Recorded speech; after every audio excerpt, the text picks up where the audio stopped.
Hari ini saya akan menyampaikan firman Tuhan. Dari Tuhan datang pertolongan. Mazmur 3 ayat 1 sampai 9. Mazmur Daud ketika ia lari dari Absalom anaknya. Ya Tuhan, betapa banyaknya lawanku. Banyak orang yang bangkit menyerang aku.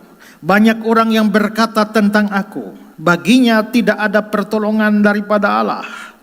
Tetapi Engkau, Tuhan, adalah perisai yang melindungi aku. Engkaulah kemuliaanku yang mengangkat kepalaku. Dengan nyaring aku berseru kepada Tuhan dan Dia menjawab aku dari gunungnya yang kudus.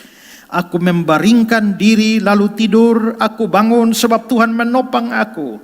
Aku tidak takut kepada puluhan ribu orang yang siap mengepung aku. Bangkitlah Tuhan, tolonglah aku ya Allahku. Ya, Engkau telah memukul rahang semua musuhku dan mematahkan gigi orang-orang fasik. Dari Tuhan datang pertolongan, berkat atas umat-Mu. Nah, tema kita hari ini adalah dari Tuhan datang pertolongan. Tema ini saya ambil dari ayat 9 yang juga sekaligus jadi nats pembimbing kita tadi. Ayat 9 sekali lagi, dari Tuhan datang pertolongan. Dan itu yang jadi tema kita hari ini.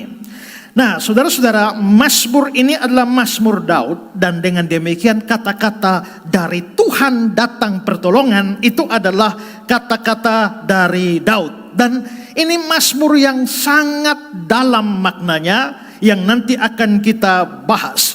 John Calvin mengatakan bahwa Mazmur 3 ini adalah anatomi dari seluruh bagian jiwa manusia.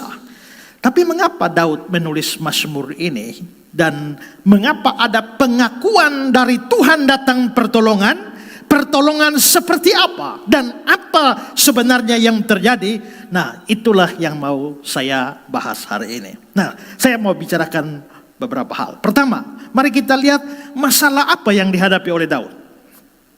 Saudara, perhatikan ayat 1. Di ayat 1 dia bilang, Mazmur Daud ketika dia lari dari Absalom anaknya. Berarti latar belakang ditulisnya Mazmur ini itu ketika Daud lari dari Absalom anaknya.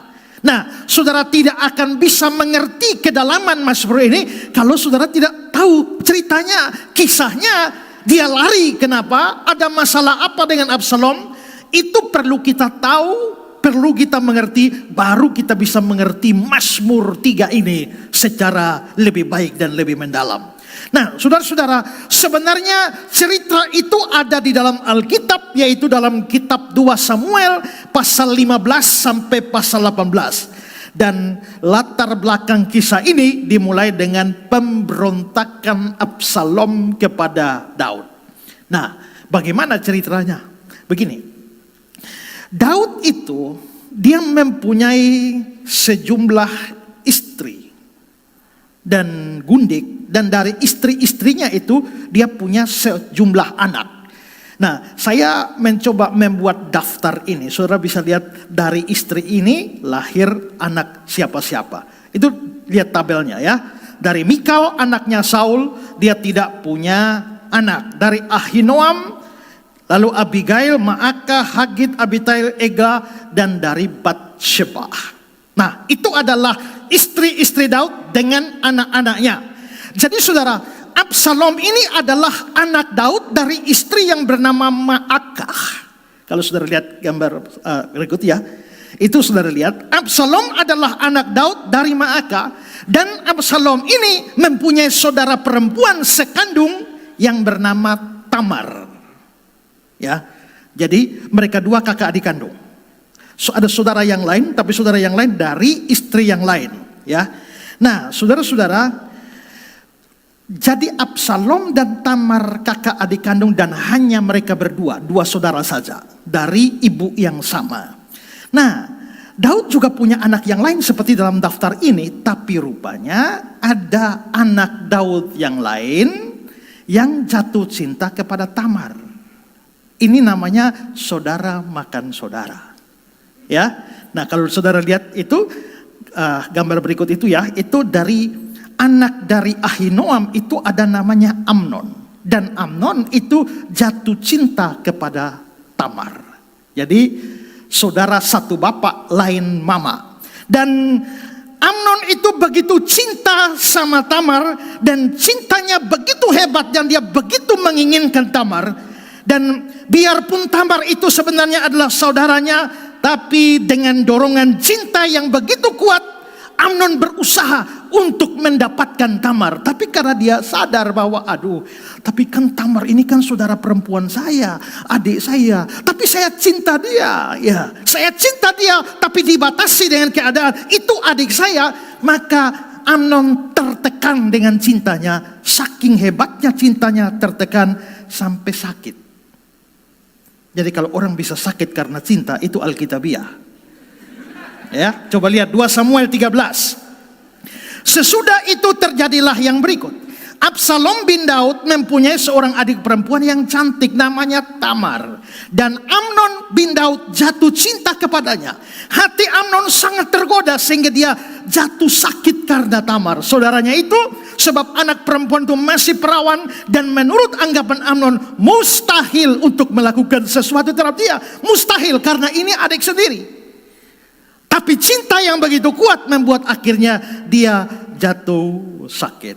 Nah, saudara-saudara, dalam keadaan stres seperti itu, maka muncullah sepupunya Amnon ini yang namanya Jonadab.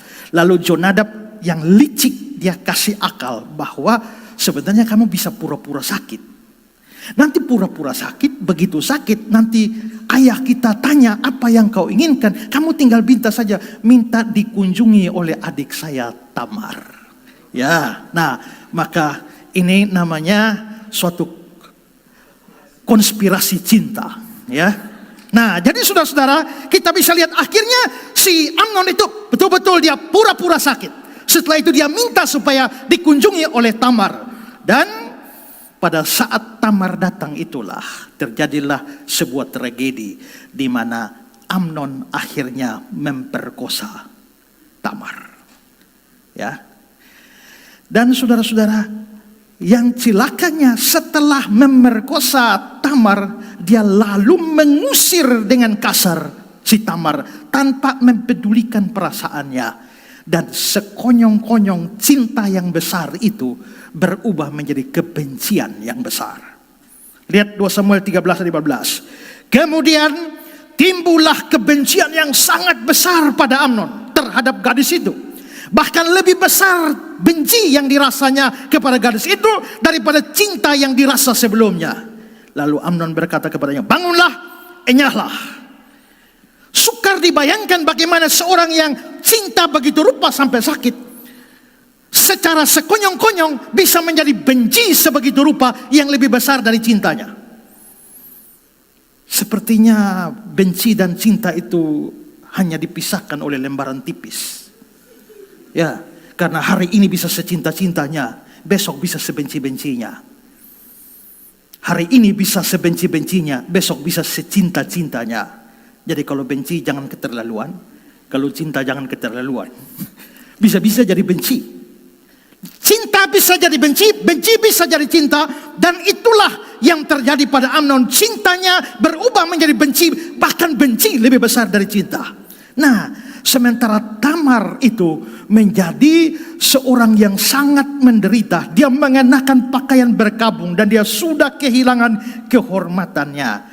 Dan akhirnya berita pemerkosaan Tamar oleh Amnon didengar oleh Absalom, saudara atau kakaknya. Dan ini membuat Absalom menyimpan dendam, kebencian kepada saudaranya Amnon itu. Dan dendam ini semakin membara karena rupanya Daud tidak menghukum Amnon. Daud hanya marah, tapi tidak menghukum. Dan ini menurut Absalom, ini sesuatu yang tidak benar dari Daud. Harusnya hukum Amnon itu. Bersikap adil, berilah keadilan kepada Tamar, adik saya. Tapi Daud tidak melakukan itu. Daud marah saja, seketika marah. Setelah itu membiarkan masalah itu seperti itu. Maka dendam kebencian Absalom begitu dalam kepada Amnon. Dan nanti dalam cerita yang agak panjang, akhirnya Absalom melakukan pembunuhan kepada Amnon. Maka saudara makan saudara. Setelah membunuh Amnon, Absalom melarikan diri dari istana.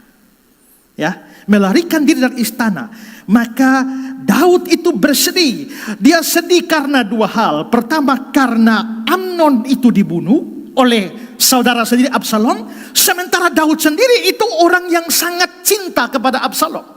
Sehingga di satu sisi anaknya satu mati dibunuh oleh anak yang dia sayangi. Sekarang Absalom anak yang dia sayangi lari dari istana. Dan itu kadang-kadang dia rindu dengan Absalom.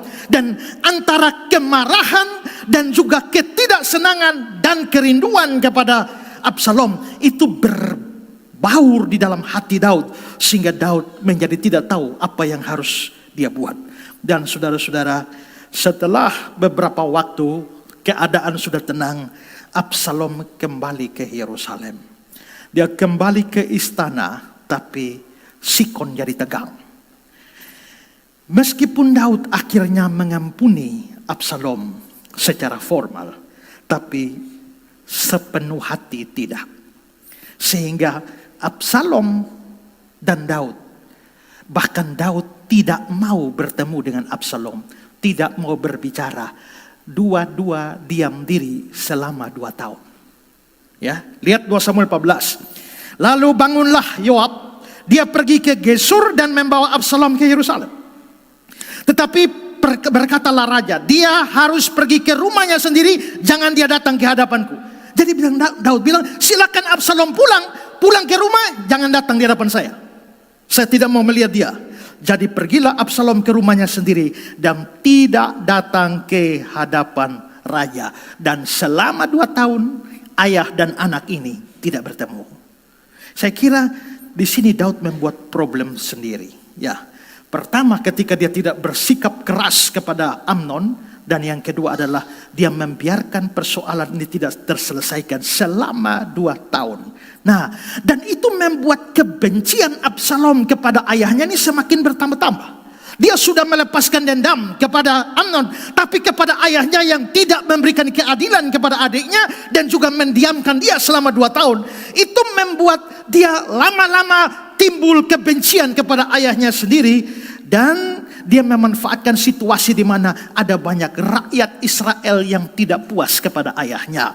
Dia memanfaatkan kesempatan itu dan dia mengatakan kepada orang-orang, seandainya saya yang jadi raja, maka saya akan berikan keadilan kepada kalian. Dia membuat semacam janji-janji politik. Dan ini ada suatu rencana kudeta yang besar terhadap ayahnya sendiri. Dan pelan-pelan, waktu demi waktu, Absalom mendapatkan hati rakyat. 2 Samuel 15, 56. Apabila seorang datang mendekat untuk sujud menyembah kepadanya, kepada Absalom, maka diulurkan tangannya, dipegangnya orang itu dan diciumnya. Sepertinya Absalom orang sabu. Cara yang demikian diperbuat Absalom kepada semua orang Israel yang mau masuk menghadap untuk diadili perkaranya oleh raja. Dan demikianlah Absalom mencuri hati orang-orang Israel. Maka lama-lama orang Israel tidak suka kepada Daud rajanya dan suka kepada Absalom anaknya itu. Dan saudara-saudara, akhirnya sebuah persepakatan jahat itu dibuat. Dan makin lama dukungan pada Absalom semakin banyak. Dan Absalom akhirnya mengambil keputusan untuk melakukan penyerangan kepada Daud. Kudeta Daud, rampas tahtanya, jadikan raja, ganti ayahnya. Dan kalau bisa bunuh ayahnya. Dan akhirnya saudara-saudara, yang terjadi adalah seperti itu. Dan Daud ketika mendengar informasi bahwa Absalom mulai mengadakan pemberontakan dan banyak pengikut setianya yang memihak kepada Absalom, Daud sadar kekuatannya ini lemah. Karena itu Daud terpaksa melarikan diri dari istana. Tinggalkan rumahnya, tinggalkan istananya, tinggalkan tahtanya dan melarikan diri seperti seorang buronan. Dan sejumlah rakyat yang masih setia dengan dia, sejumlah pejabat yang masih setia dengan Daud ikut melarikan diri, ya. Dan sambil melarikan diri itulah Daud menangis. 2 Samuel 15:30. Daud mendaki bukit Zaitun sambil menangis. Kepalanya berselubung dan dia berjalan dengan tidak berkasut. Juga seluruh rakyat yang bersama-sama dengan dia masing-masing berselubung kepalanya dan mereka mendaki sambil menangis. Satu rombongan kerajaan mendaki sambil menangis. Dan saat meninggalkan kota itu, Daud mengutus beberapa orang untuk termasuk imam besar Sadok dan Abiatar dan untuk kembali ke Yerusalem untuk memata-matai situasi. Nah, rupanya pada saat itu Absalom mengejar Daud dengan pasukan yang besar, hendak membinasakan membinasakan Daud. Dan akhirnya saudara, terjadilah peperangan besar antara pasukan yang mendukung Daud dengan pasukan Absalom. Dan peperangan itu terjadi di hutan, namanya hutan Efraim. Dan rupanya saudara-saudara, pasukan Daud ini memang lebih sedikit tapi lebih pengalaman. Dan akhirnya pasukan Absalom ini dipukul kalah oleh pasukan Daud. Dan hari itu dalam peperangan itu 20.000 orang Absalom tewas. 2 Samuel 18:6-7. Lalu tentara itu maju ke padang menyerang orang Israel. Dan terjadilah pertempuran di hutan Efraim. Tentara Israel terpukul kalah di sana oleh orang-orang Daud. Dan pada hari itu terjadilah di sana pertumpahan darah yang dahsyat, 20.000 orang tewas. Begitu pasukannya tewas, Absalom takut dan mulai lari kencang dengan kuda di dalam hutan, di pohon-pohon. Nah, waktu dia lari, Absalom tuh rambutnya panjang, ya, dan rambutnya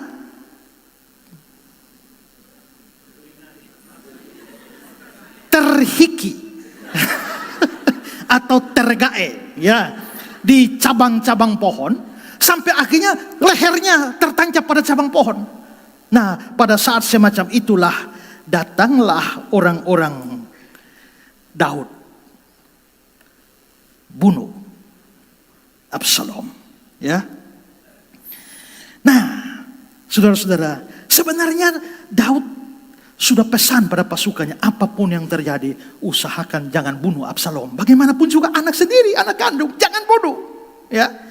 2 Samuel 18, di depan telinga kamilah raja memberi perintah kepadamu dan kepada Abisai dan kepada Itai, katanya, lindungilah Absalom orang muda itu karena aku. Lindungi dia, jangan, itu anak saya, jangan bunuh. Tapi ternyata pembunuhan itu tidak terelakkan. Absalom sudah dibunuh.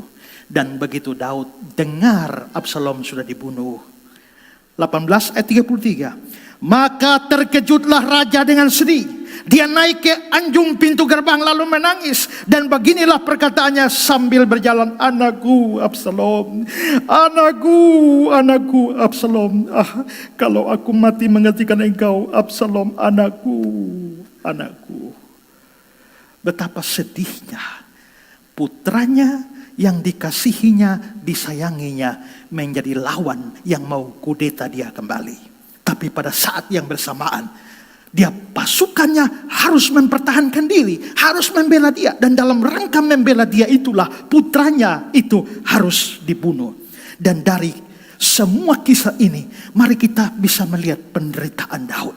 Pertama, anak perempuannya diperkosa oleh anak laki-lakinya.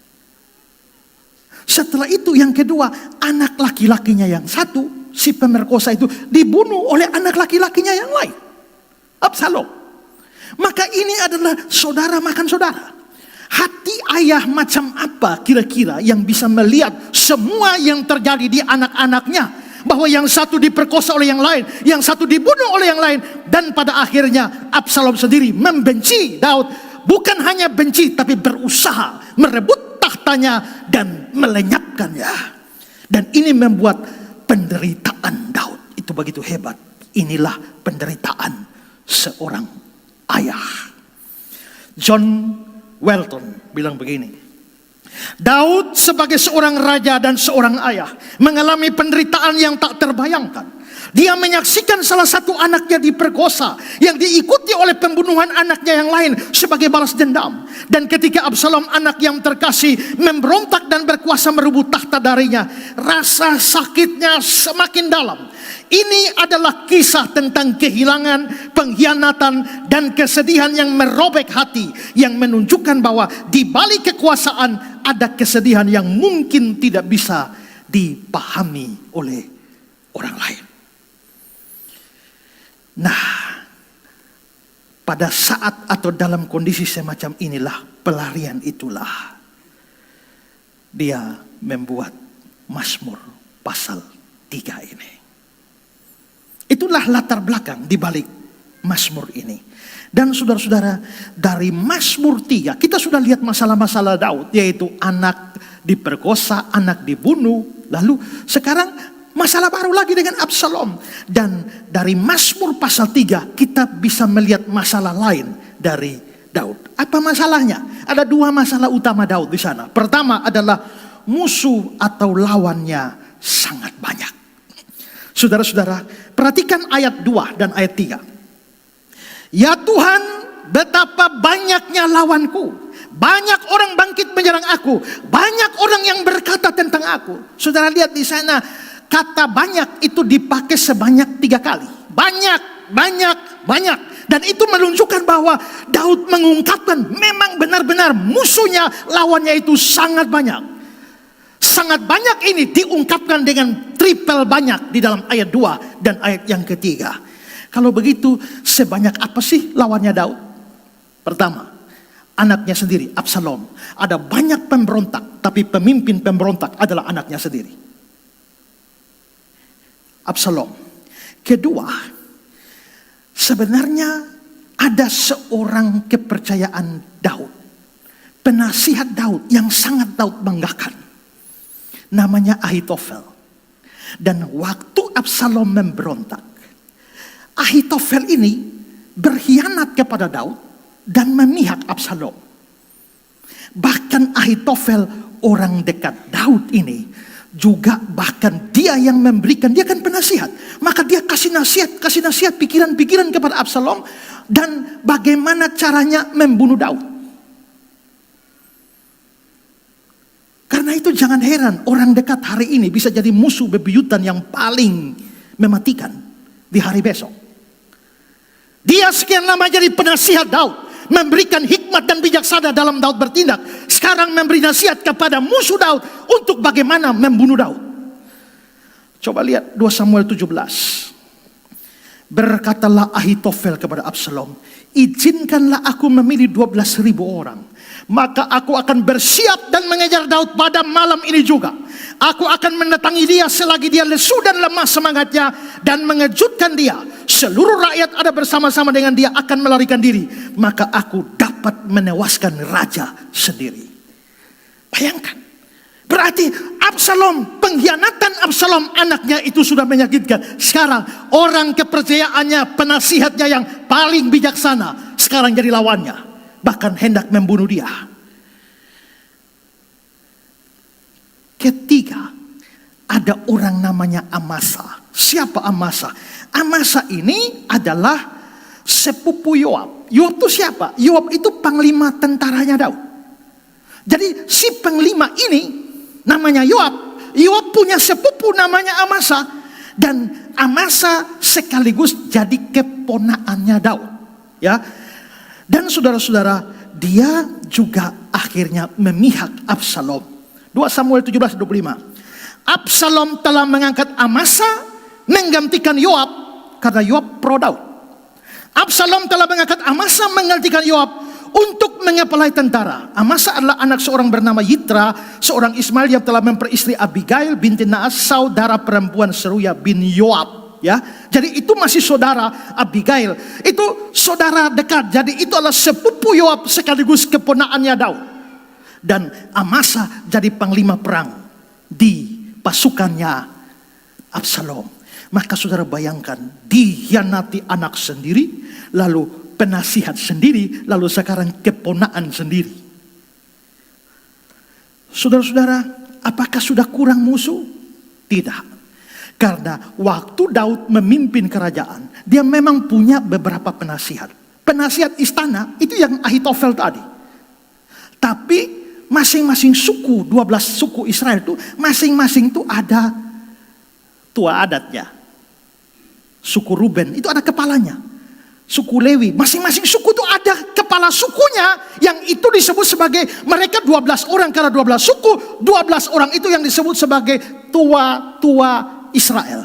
Dan mereka selalu memberikan pandangan kepada Daud, bagaimana kalau ada laporan dari bawah naik karena problem-problem di kerajaan, mereka sama-sama mendiskusikan dengan Daud bagaimana mengelola kerajaan. Itu tua-tua Israel. Dan saudara-saudara, rupanya tua-tua Israel semua memihak Absalom. Saudara, tadi saya sudah katakan bagaimana Ahitofel memberi usul supaya menghantam Daud. Sekarang coba lihat kembali ayat itu, 2 Samuel 17. Berkatalah Ahitofel kepada Absalom, izinkanlah aku memilih 12.000 orang. Maka aku bersiap mengejar Daud pada malam itu juga. Aku akan mendatangi dia. Selagi dia lesu, lemah semangatnya mengejutkan dia. Seluruh rakyat ada bersama-sama dengan dia akan melarikan diri. Maka aku dapat menewaskan raja sendiri. Ayat 4. Perkataan ini disetujui oleh Absalom dan semua tua-tua Israel. Wow. Semua memberontak. Semua berkhianat. Sudah habis musuhnya? Belum. Ya. Saudara, coba lihat 2 Samuel 17 ayat 1. Berkatalah Ahitofel kepada Absalom, izinkanlah aku memilih 12.000 orang. Maka aku akan bersiap mengejar Daud pada malam itu juga. 12.000 orang siapa? 12.000 tentara, pasukan. Itu berarti bahwa tentara-tentara Daud, prajurit-prajurit Daud turut memberontak pro Absalom. Apakah 12.000? Tidak. Karena kalau Tofel memilih 12.000, berarti logikanya ada lebih dari 12.000. Dan dalam peperangan tadi, saudara lihat 2 Samuel 18 ayat 7, waktu perang di hutan Efraim, 20.000 orang tewas. Maka itu berarti ada 20.000 orang dong di pihak Absalom, minimal, karena belum semua. Yang mati 20.000, tapi yang lolos berapa? Saudara, Daud itu punya pasukan berapa sih? Pasukan Israel pada zaman Daud. Nah, saudara, dari 1 Tawarik 27 dijelaskan bahwa Daud mengatur pasukannya dalam 12 divisi. Dan masing-masing divisi itu 24.000 dan masing-masing menjadi yang bertugas. Ini pasukan khusus yang bertugas untuk keamanan istana itu 24.000, satu divisi 1 bulan. Jadi bulan berikut ganti divisi, bulan berikut ganti divisi, dan satu divisi 24.000. 1 Tawarik 27, 1-2. Inilah daftar para kepala puak, para panglima pasukan 1.000 dan pasukan 100. Setiap rombongan berjumlah 24.000 orang. Yang mengepalai rombongan pertama untuk bulan pertama ialah Yesobam bin Sabdiel, dan dalam rombongannya ada 24.000 orang. Yang bertugas 1 bulan 24.000 sesuai dengan kelompok divisi mereka. Coba lihat ayat terjemahan Indonesia sehari-hari. Setiap tahun selama sebulan ada 1 kelompok yang bertugas secara bergilir di bawah pimpinan seorang kepala. Masing-masing kelompok terdiri dari 24.000 orang. Kalau 1 divisi 24.000, 12 divisi berapa? 288.000. Ini hanya pasukan keamanan khusus. Belum ada pasukan 100, pasukan 1.000, dan kita tidak tahu berapa banyak totalnya. Sekarang saudara, kalau semua mayoritas tentara mendukung Daud, apakah Daud perlu melarikan diri dari istana? Kalau mayoritas pasukan pro dia, tidak. Dia tidak akan lari. Mengapa dia lari? Karena dia tahu mayoritas tentara itu di Absalom. Kalau begitu saudara, ini ada 288.000, itu hanya pasukan khusus penjaga keamanan. Nah, saudara bayangkan kalau mayoritas ikut Absalom, Kira-kira berapa banyak tentara yang menjadi lawannya Daud? Rasanya ratusan ribu. Semua pro Absalom. Dan ini membuat jumlah musuh Daud makin bertambah. Apakah sudah kurang musuhnya? Belum. Lihat 2 Samuel 15, 12-13. Demikianlah persepakatan gelap itu menjadi kuat. Dan makin banyak rakyat yang memihak Absalom. Rakyat juga ikut-ikutan Absalom. Ayat 13, lalu datanglah seorang mengabarkan kepada Daud, katanya, hati orang Israel telah condong kepada Absalom. Masyarakat condong pada Absalom. 2 Samuel 16 ayat 15, maka Absalom dan seluruh rakyat orang-orang Israel sampai ke Yerusalem, dan Ahitofel bersama-sama dengan dia. Seluruh rakyat. Maka saudara bayangkan, seluruh rakyat, seluruh tentara, seluruh tua-tua, seluruh penasihat, anaknya sendiri, semua ada di pihak lawan. Bayangkan perasaan Daud seperti apa. Ya, itulah sebabnya dia bilang, Tuhan, betapa banyak lawanku. Banyak yang hendak membinasakan aku, banyak. Dia pakai triple banyak untuk menggambarkan musuhnya begitu banyak. Ini bukan hiperbola, tapi ini sungguh-sungguh fakta, sungguh-sungguh sesuai kenyataan. Musuhnya memang begitu banyak.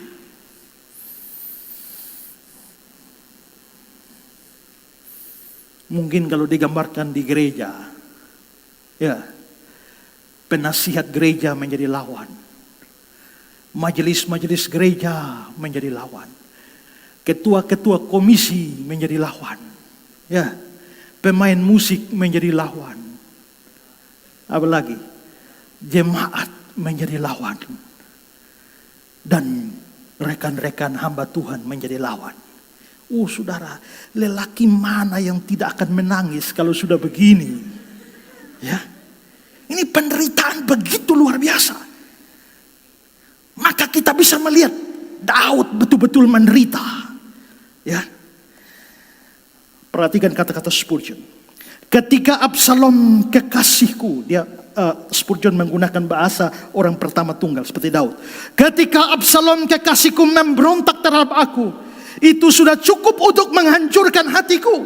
Tapi lihatlah, Ahitofel telah meninggalkan aku. Para penasihatku yang setia telah berpaling dariku. Lihatlah, para jenderal dan tentara mereka telah meninggalkan panji-panjiku. Betapa mereka bertambah banyak sehingga menyusahkan aku. Masalah selalu datang berbondong-bondong. Kesedihan memiliki banyak keluarga. John Gill. Musuh-musuh Daud mengganggunya. Dia menangis ketika dia naik di atas bukit. Karena berpikir bahwa putranya sendiri akan berusaha menghancurkannya. Bahwa rakyatnya yang telah ia pimpin begitu lama dengan pengampunan. Dan yang telah dia bela dalam peperangan untuk melindungi mereka dengan membahayakan diri sendiri. Dan yang telah ia lindungi hak-hak sipil dan agama mereka memberontak terhadapnya. Maksudnya John Gill, bukankah rakyat itu yang sekian lama dia jaga? Dia maju dalam peperangan. Ketika Filistin menyerang, Goliat berseru-seru hendak menghabisi pasukan Israel. Siapa yang maju? Daud yang maju. Daud mempertaruhkan nyawanya, maju dalam peperangan-peperangan paling hebat demi membela bangsa dan rakyatnya. Waktu dia jadi raja, dia perhatikan seluruh hidup mereka, hak-hak sipil mereka, makan minum mereka, keamanan mereka, agama mereka, semua yang baik dia berikan. Tapi semua yang telah menerima kebaikan sekarang menjadi lawan yang hendak membinasakan dia.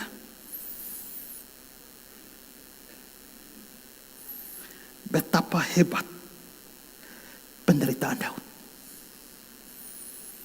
Betapa banyak musuhnya. Itu problem pertama. Problem ini bertambah lagi karena hal kedua. Para musuh atau lawannya mengejek dia. Saudara, mereka ejek bagaimana? Perhatikan 2-3. Ya Tuhan, betapa banyaknya lawanku, banyak orang bangkit menyerang aku, banyak yang berkata tentang aku. Mereka bilang apa? Baginya tidak ada pertolongan dari Allah. Ya. Dalam Today's English Version, ya, dia bilang Allah tidak akan menolong engkau. Saudara-saudara, sudah jadi lawan, mengolok-olok Daud. Sekian lama menghormati Daud. Sekarang menghina dan mengolok Daud. Bahkan berkata, Tuhan tidak ada lagi di pihak Daud. Salah seorang yang menyatakan ini adalah Simei. 2 Samuel 16. Ketika Raja Daud telah sampai ke Bahurim, keluarlah dari sana seorang dari kaum keluarga Saul bernama Simei bin Gera. Sambil mendekati raja, dia terus-menerus mengutuk. Daud dan semua pegawai Raja Daud dilempari dengan batu. Beginilah perkataan Simei pada waktu dia mengutuk. Enyahlah, enyahlah engkau penumpah darah orang dursila. Tuhan telah membalas kepadamu segala darah keluarga Saul yang engkau gantikan menjadi raja. Tuhan telah menyerahkan kedudukan raja kepada anakmu Absalom. Sesungguhnya engkau sekarang dirundung malang karena engkau seorang penumpah darah. Kutuk diberikan kepada Daud. Dengan kata lain mereka mau berkata, Tuhan bukan lagi milikmu. Tuhan tidak akan menyelamatkan engkau. Tuhan tidak akan menolong engkau. Kamu menuai apa yang sekian lama kamu tabur. Saudara, memangnya mengapa sampai Simei bisa ngomong begitu? Perhatikan ayat 7 sekali lagi. Enyahlah, enyahlah engkau Daud penumpah darah orang dursila. Dalam terjemahan Indonesia sehari-hari dia bilang bahwa pergi, pergi, pembunuh, penjahat. Jadi mereka mengatakan Daud itu pembunuh, penjahat, penumpah darah orang dursila. Saudara, apa yang Simei maksudkan? Pertama, bisa karena dia dari keluarga Saul. Dan yang kedua, ini pasti berkaitan dengan dosa Daud. Karena Daud berzina dengan Batsheba dan membunuh Uria. Maka pembunuh, penjahat, penumpah darah orang dursila. Maka di sini kita bisa melihat bahwa sebagai manusia memang Daud raja, dia mengasihi Tuhan, tapi dia punya kelemahan, dia pernah jatuh dalam dosa. Tapi kejatuhannya itu sekarang yang dipakai sebagai anak panah paling tajam dari musuh-musuhnya yang mau menancapkan sampai ke pusat jantungnya. Tuhan tidak lagi bersama denganmu. Tuhan sudah meninggalkan engkau. Tuhan tidak lagi menolong engkau. Dan ini membuat penderitaan Daud semakin bertambah. Spurgeon bilang begini, ini adalah luka yang paling buruk dari semuanya ketika mereka menyatakan bahwa Allahnya telah meninggalkan dia. Setelah saya ceritakan semua ini, saudara bisa bayangkan kan? Seandainya itu terjadi pada saudara, mungkin bunuh diri.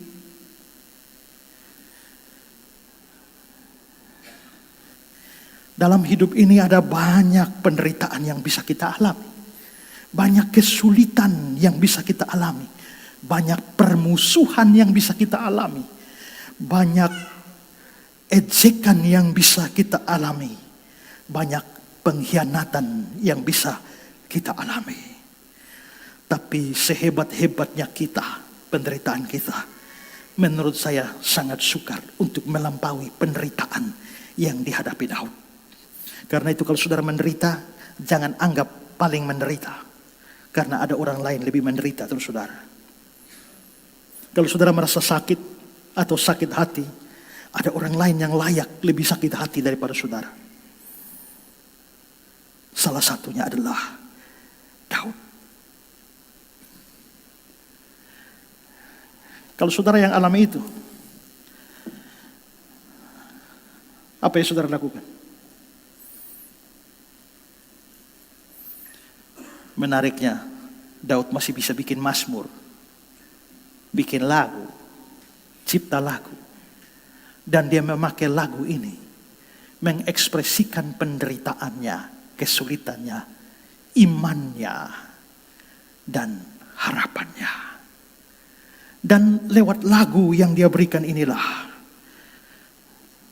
kita mau melihat hal kedua, sikap Daud di tengah masalah itu. Saudara, apa yang Daud lakukan?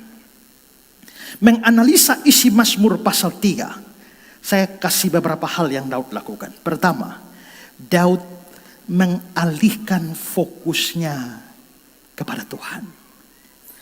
Saudara, perhatikan ayat 4. Tetapi engkau Tuhan. Saudara, kata-kata ini tidak berdiri sendiri. Pertama-tama kita melihat bahwa kata-kata ini adalah peralihan yang sedang Daud buat. Dari pengeluhan tentang betapa banyaknya musuhnya dan ejekan yang dia terima kepada Tuhan. Perhatikan kembali ayat 2 sampai 4. Betapa banyaknya lawanku. Ini kan pengeluhan. Banyak orang yang bangkit menyerang aku. Pengeluhan. Banyak orang yang berkata tentang aku. Baginya tidak ada pertolongan pada Allah. Ayat 4. Tetapi. Langsung dikontraskan. Tetapi engkau Tuhan. Nah saudara, di ayat 2 dan 3. Dia mengeluh dan dia bicara soal masalah. Betapa banyak lawanku, itu masalah. Banyak yang bangkit menyerang aku, itu masalah. Banyak orang berkata kepada aku, itu masalah. Masalah. Tapi masuk ayat 4, tetapi engkau Tuhan. Berarti Daud sedang mengalihkan perhatian dan fokusnya dari masalah kepada Tuhan. Dan ini sesuatu yang menarik. Karena apabila perhatian kita pada masalah-masalah, maka masalah-masalah itu akan terlihat begitu besar dan menjadi raksasa yang menakutkan. Tapi begitu kita mengalihkan perhatian kita kepada Tuhan, masalah-masalah itu akan terlihat kecil karena Tuhan terlalu besar. Saudara, pada waktu Musa memimpin Israel di padang gurun, mau masuk Kanaan, Musa utus para pengintai, 12 pengintai, silakan mengintai tanah Kanaan dan kasih laporan. Tanahnya subur apa tidak, orang-orangnya bagaimana. Dan saudara-saudara, setelah pengintai-pengintai pergi, sejumlah pengintai mereka berfokus pada lawan atau musuh. Coba lihat bilangan 13. Mereka menceritakan kepadanya, kami sudah masuk ke negeri itu. Hanya bangsa yang diam di negeri itu kuat-kuat. Dan kota-kotanya berkubu dan sangat besar. Juga keturunan enak telah kami lihat di sana. Tetapi orang-orang pergi ke sana bersama-sama dengan dia berkata, kita tidak dapat maju menyerang bangsa itu. Karena mereka lebih kuat daripada kita. Juga mereka menyampaikan kepada orang Israel kabar busuk tentang negeri yang diintai mereka dengan berkata, negeri yang telah kami lalui untuk diintai adalah suatu negeri yang memakan penduduknya. Dan semua orang yang kami lihat di sana adalah orang-orang yang tinggi-tinggi perawakannya. Juga kami lihat di sana orang-orang raksasa, orang enak yang berasal dari orang-orang raksasa. Dan kami lihat kami seperti belalang. Saudara, kalau tiba-tiba pasukan pengintai datang membawa berita seperti itu, saudara akan respon bagaimana? Mati kita ini, ya kan? Beritanya negatif, mereka raksasa, kita belalang. Mereka punya kota-kota yang kuat berkubu. Kita ini tidak ada apa-apanya, kita akan dibantai. Gara-gara berita negatif, fokusnya kepada musuh, kepada lawan. Akibatnya apa? Orang Israel ciut hati kan? Coba lihat bilangan 14. Lalu segenap umat itu mengeluarkan suara nyaring. Bangsa itu menangis. Bayangkan, satu bangsa menangis. Pada malam itu bersungut-sungut semua orang Israel kepada Musa dan Harun. Dan segenap umat berkata kepada mereka, sekiranya kami mati di tanah Mesir atau di padang gurun ini, mengapa Tuhan membawa kami ke negeri ini supaya kami tewas oleh pedang dan istri serta anak-anak kami menjadi tawanan? Bukankah lebih baik kami pulang ke Mesir? Dan mereka berkata seorang kepada yang lain, baiklah kita mengangkat seorang pemimpin lalu pulang ke Mesir. Kenapa mereka sampai ketakutan? Dan ketakutan menyebar karena mereka lihat masalah. Fokus mereka pada masalah, fokus mereka pada lawan. Makin lihat masalah, makin lihat lawan, maka lawan dan lebih besar. Tadi mungkin lawan hanya tinggi-tinggi, tapi makin dilihat jadi raksasa. Begitu jadi raksasa, kita makin kecil, jadi belalang. Karena lihat masalah. Tapi itu berbeda dengan dua orang beriman, Yosua dan Kaleb. Mereka bukan fokus kepada lawan, pada masalah, fokus pada Tuhan. Lihat ayat 30. Kemudian Kaleb mencoba menenteramkan hati bangsa itu di hadapan Musa. Katanya, tidak, kita akan maju dan menduduki negeri itu, sebab kita pasti akan mengalahkannya. Pasal 14. Tetapi Yosua bin Nun dan Kaleb bin Yefune, yang termasuk orang-orang yang telah mengintai negeri itu, mengoyakkan pakaiannya dan berkata kepada segenap umat Israel, negeri yang akan kita lalui untuk diintai itu adalah luar biasa baiknya. Jika Tuhan berkenan kepada kita, maka Dia akan membawa kita masuk ke negeri itu dan akan memberikannya kepada kita, satu negeri berlimpah-limpah dengan susu dan madu. Jika Tuhan berkenan, kita akan dapat. Jadi saudara, sementara yang lain fokus kepada masalah, dua orang ini fokus kepada Tuhan. Makanya Tuhan menghargai, dari semua orang Israel yang keluar dari Mesir, tidak ada satu pun yang masuk Kanaan, kecuali dua orang ini, Yosua dan Kaleb. Semua Tuhan binasakan di padang gurun. Kenapa? Karena mereka percaya bahwa masalah bisa besar, lawan bisa besar, tapi Tuhan yang kita punya itu lebih besar. Kalau Tuhan berkenan, tidak peduli itu raksasa, pasti tumbang. Maka bagaimana kita berespon terhadap masalah, itu terlihat dari apa yang menjadi fokusmu. Kalau kamu berfokus kepada masalah, pada kesulitan, pada musuh, pada lawan, kamu habis. Tapi kalau kamu fokusnya kepada Tuhan yang maha besar, kamu menang.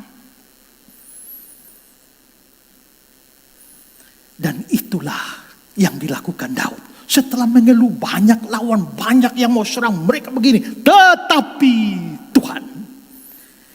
Perhatikan kata-kata dari Josh the Groat. Tetapi Engkau Tuhan. Dia beralih dari berbicara kepada Tuhan tentang banyaknya musuh, banyak yang bangkit melawan dia, banyak yang mengejeknya, menjadi tetapi Engkau Tuhan. Ada perubahan besar di sini. Apakah Anda melakukan ini? Selama kita terus berbicara tentang dan melihat masalah kesusahan kita, semua akan nampak seperti gunung Everest, dan Tuhan seperti sarang semut kecil jika dibandingkan. Namun ketika kita membandingkan masalah kita dengan Tuhan, terjadi pembalikan yang besar. Tuhan menjadi seperti gunung pertolongan yang besar dan agung bagi kita, dan masalah kita berkurang di hadapannya. Nah, karena Daud mulai mengubah fokus dari masalah kepada Tuhan, akhirnya dia dapat membuat pengakuan iman. Ayat 4. Tuhan adalah perisai yang melindungi aku. Dia tidak bilang Tuhan memberikan perisai. Bukan. Tuhan sendiri jadi perisai. Perisai itu untuk mengelilingi diri dari semua serangan. Dan artinya adalah bahwa Tuhan adalah perisai yang mengelilingi dia. Maka Tuhan itu memberikan perlindungannya. Banding dengan Mazmur 125 ayat 2. Yerusalem, gunung-gunung sekelilingnya. Demikian Tuhan sekeliling umatnya. Tuhan sekeliling, berarti Tuhan jadi perisai. Ada banyak musuh, ada banyak masalah. Tapi kalau Tuhan perisai, memangnya lo bisa tembus. Selanjutnya dia bilang Tuhan adalah kemuliaan. Ayat 4. Engkaulah kemuliaanku. Kemuliaan di sini berarti kehormatan, martabat, reputasi, kemegahan, kekayaan, kelimpahan. Ingat, Daud sedang lari.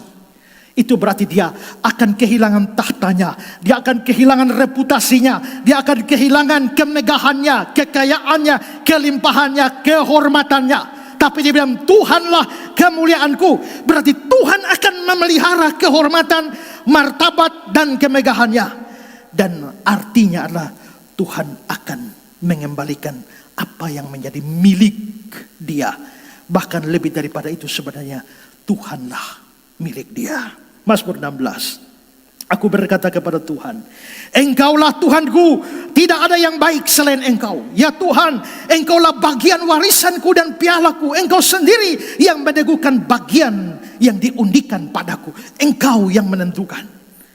Jadi kalau Tuhan yang menentukan jabatan raja, martabat, kehormatan, kebesaran, dari Tuhan, musuh boleh ratusan ribu, tapi tidak ada yang bisa menggoyahkan dia. Dan selanjutnya dia mengaku ayat 4. Engkaulah yang mengangkat kepalaku. Ini berkaitan dengan ejekan yang dia terima. Ejekan-ejekan itu membuat dia tidak bisa angkat kepala. Engkau orang Dursila, engkau penumpah darah, Tuhan tidak lagi memihak padamu, Tuhan tidak lagi menolong. Itu membuat Daud malu. Tapi engkau mengangkat kepalaku, tegak di hadapan lawan-lawanku. Di sini Daud berbicara soal keyakinan akan pertolongan Tuhan. Mengapa? Kuncinya apa? Tergantung fokusmu pada apa.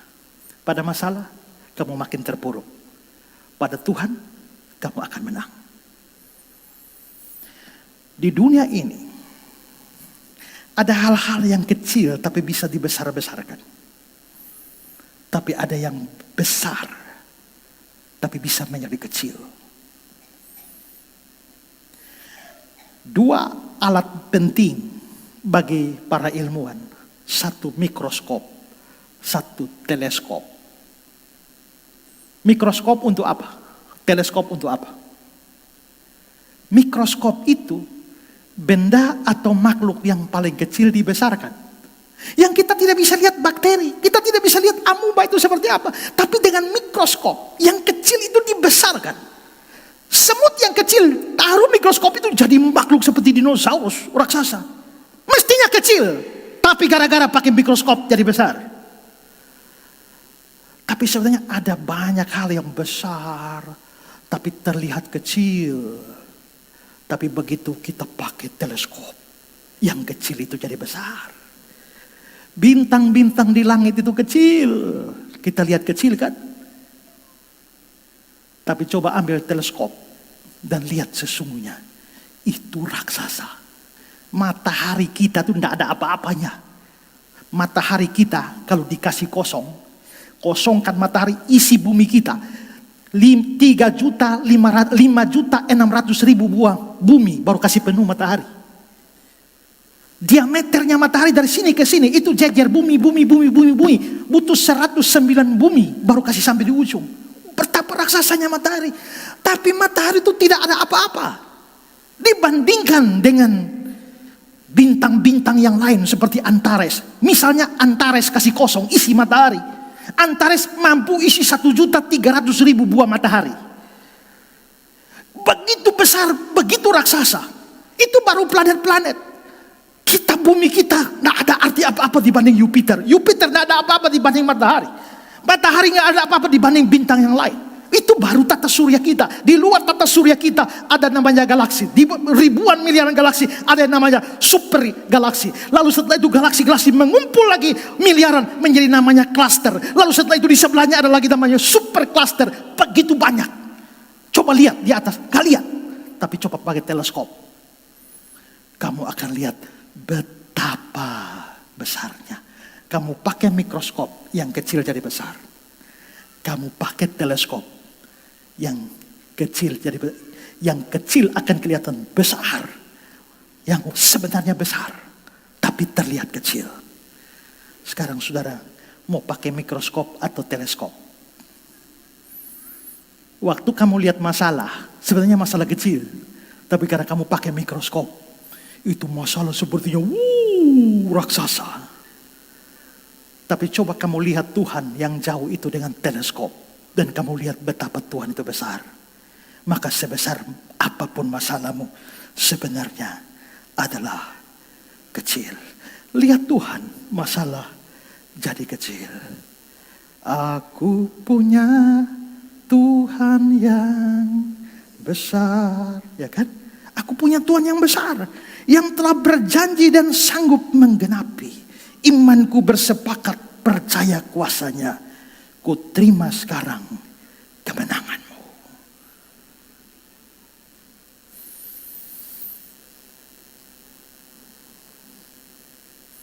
Kedua, Daud tetap yakin akan pemeliharaan Allah. Ini sebagai efek dari hal pertama. Karena dia fokus kepada Tuhan, maka dia lalu menjadi yakin. Dan mulutnya mengeluarkan pengakuan-pengakuan iman positif dari mulutnya, sekaligus membuatnya tenang dan yakin akan pemeliharaan ilahi. Sekarang perhatikan ayat 6.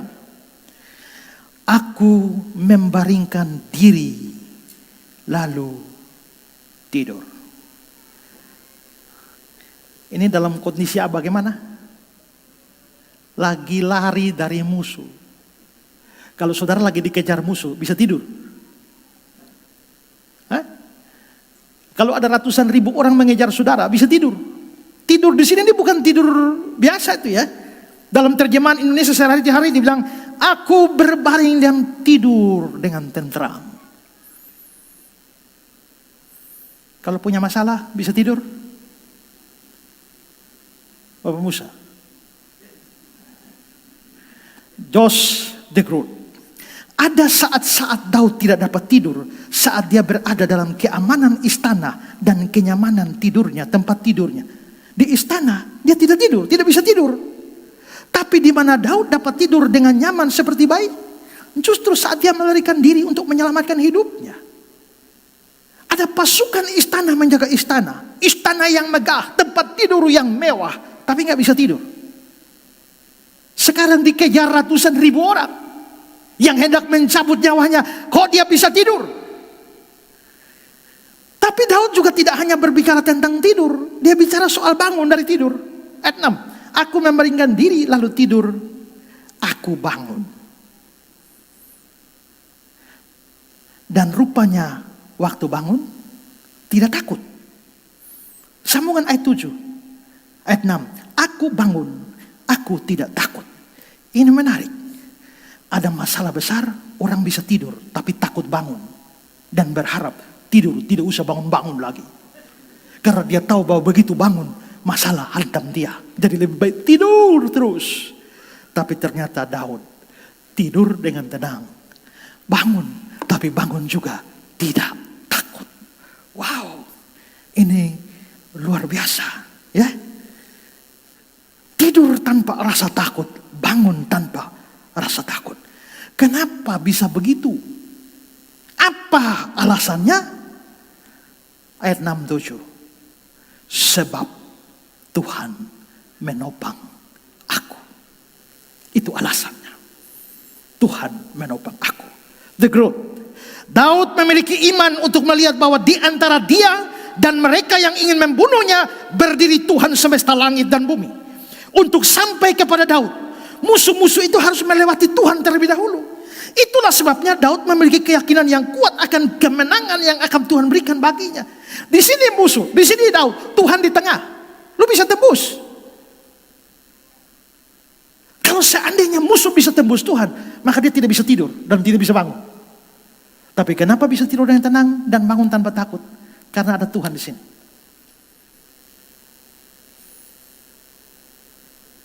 Saudara, dalam persoalan apapun yang saudara alami, sepanjang saudara bergantung pada Tuhan, sepanjang saudara arahkan fokusmu kepada Tuhan, engkau boleh yakin akan pemeliharaan ilahi. Beberapa hari ke depan kita akan merayakan reformasi. Tokoh reformasi Martin Luther yang saya pernah bahas, pernah dalam perjuangan yang begitu hebat. Dan dia diundang oleh Charles V ke kota Worms.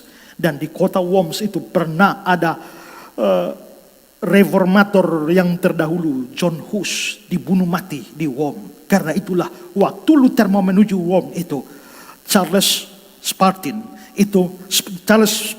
itu memberikan seorang utus cegah Luther di tengah jalan. Jangan pergi ke Worms, terlalu bahaya. Tapi Luther bilang apa? Aku akan pergi ke Worms. Sekalipun di sana ada setan-setan sebanyak genteng pada atap-atap. Aku akan pergi ke sana. Kenapa? Karena setan-setan sebanyak atap pun, tapi kalau Tuhan menopang dia, apa yang harus ditakutkan? William Gurnall. Demikian juga orang-orang kudus dapat beristirahat dengan tenang di atas banjir kesusahan dan kematian dan tidak akan takut akan kesakitan. Saudara, dalam hidup ini Ada banyak orang yang mau menghancurkan saudara. Ada banyak orang memusuhi saudara. Ada banyak orang mau saudara hancur. Ada banyak orang bersukaria kalau melihat saudara malang. Jenis seperti itu banyak. Tapi dengar ini baik-baik.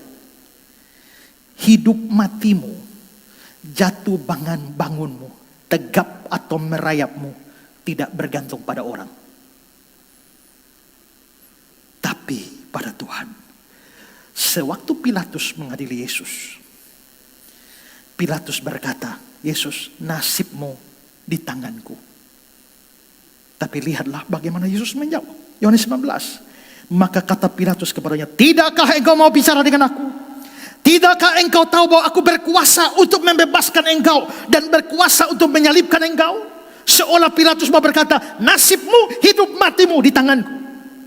Tapi Yesus jawab apa? Engkau tidak mempunyai kuasa apapun terhadap aku, jikalau kuasa itu tidak diberikan kepadamu dari atas.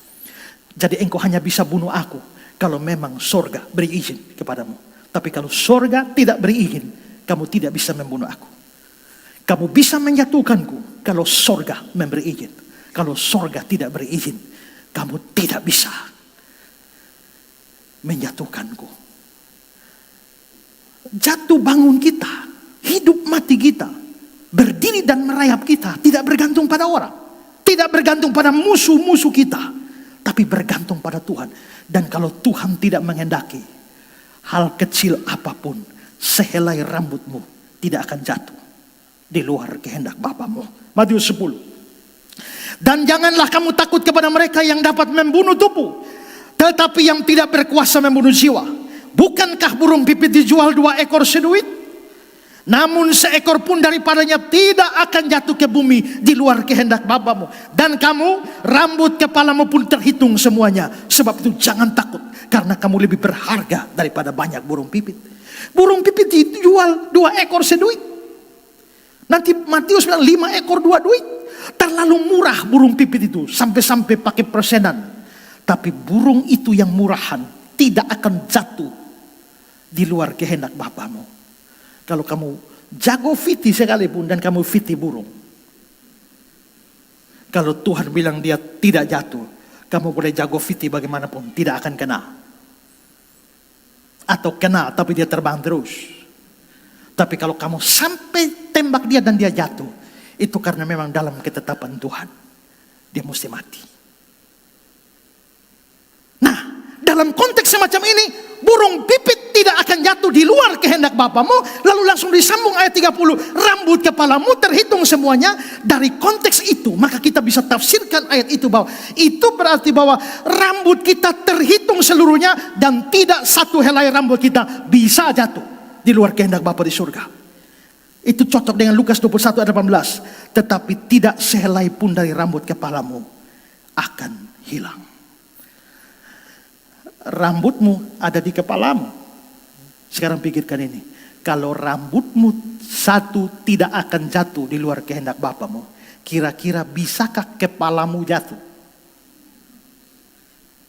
di luar kehendak Bapamu? Jangankan kepala, rambut saja tidak. Lihat kata-kata Henry. Jika rambut manusia saja dihitungnya, Tuhan hitung rambut kita, apalagi kepala mereka. Terlebih lagi dia akan mengurusi hidup mereka, kesejahteraan mereka, jiwa mereka.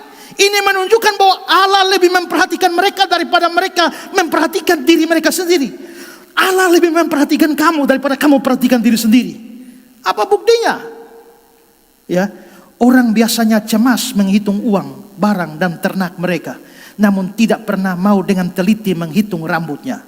Ya toh? Hitung uang, jago kan? Tapi ada yang hitung rambut. Ngapain hitung rambut? Uang hilang, tahu kan? Tapi rambut lepas, tahu? Tidak kan? Rambut yang gugur dan hilang, dan mereka tidak pernah merasa kehilangan rambut mereka itu. Coba, berapa banyak yang tidur, bangun tidur, ibu-ibu, nona-nona nih. Bangun tidur, lalu hitung-hitung ini rambut berapa yang... Coba, waktu masak sayur kangkung, pernah hitung tidak ada berapa helai yang ini? Saya pernah makan pisang goreng. Makan pisang goreng itu tiba-tiba sesuatu.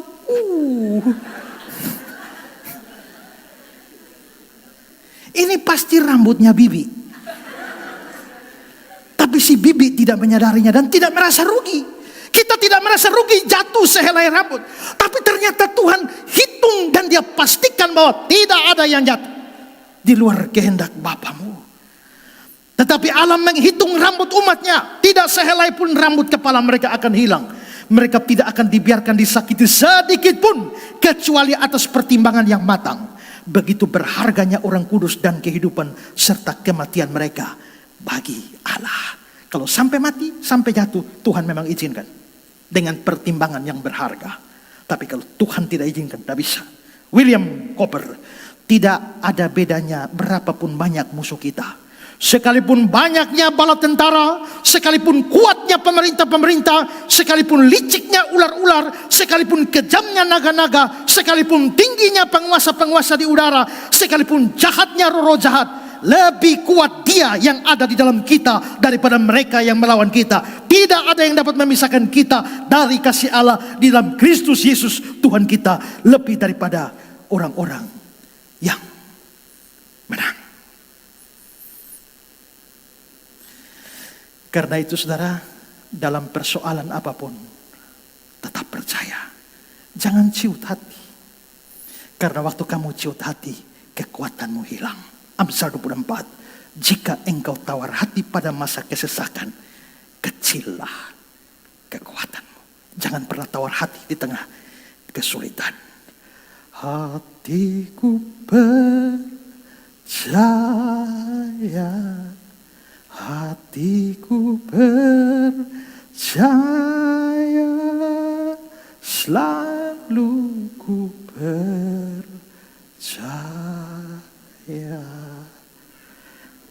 Ketiga, terakhir, Daud berdoa mohon pertolongan Tuhan.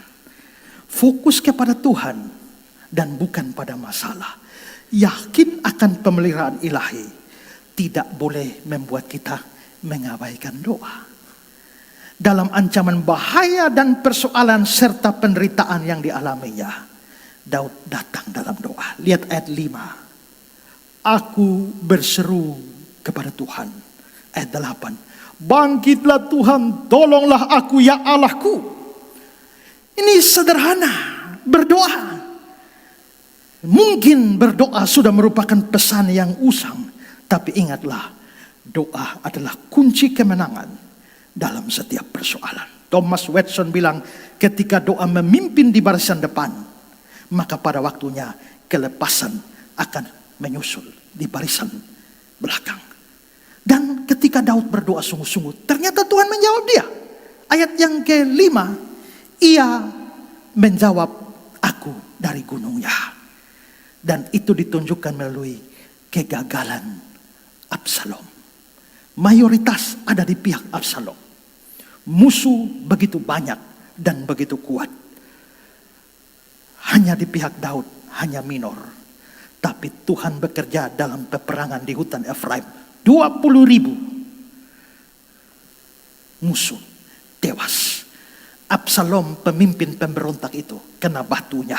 2 Samuel 18. Tapi Yoab berkata, aku tidak mau membuang-buang waktu dengan kau seperti itu. Waktu si Absalom tergae atau terhiki di pohon itu. Ya, lalu diambilnyalah 3 lembing dalam tangannya dan ditikamkannya ke dada Absalom. Sedang dia masih hidup di tengah-tengah dahan pohon terbantin itu. Kemudian 10 bujang pembawa senjata Yoab mengelilingi Absalom. Lalu memukul dan membunuh dia. Memang ini menyedihkan bagi Daud. Karena yang mati adalah anaknya sendiri. Tapi dari semua kisah itu, ayat 8 tergenapi. Bangkitlah Tuhan, tolonglah aku ya Allahku. Itu doa Daud. Ya, engkaulah yang telah memukul rahang semua musuhku dan mematahkan gigi orang fasik. Akhirnya semua orang fasik itu hancur. Daud memperoleh kemenangan karena dia percaya dan berdoa kepada Tuhan. Karena itu, jangan pernah melalaikan doa dalam kehidupan kita. Melalui doalah kemenangan demi kemenangan akan Tuhan berikan kepada semua orang atas persoalan dan kesulitan. Setelah semua itu, di akhirnya Daud membuat pengakuan iman. Ayat 9, dari Tuhan datang pertolongan, berkat-Mu atas umat-Mu. Coba bandingkan tabel ini. Di sini ada ejekan musuh, baginya tidak ada pertolongan daripada Allah. Tidak ada, itu ejekan musuh. Tapi lihatlah keyakinan Daud dan kenyataan. Dia menjawab, aku dari gunung yang kudus, dari Tuhan datang pertolongan. Langsung kontras. Belajar dari Daud, dalam kesulitan apapun yang saudara alami, fokuslah pada Tuhan yang maha besar, bukan pada persoalan-persoalan. Yakinlah akan pemeliharaan ilahi, dan jangan pernah melalaikan doa. Kalau kau lakukan itu, engkau akan sama seperti Daud.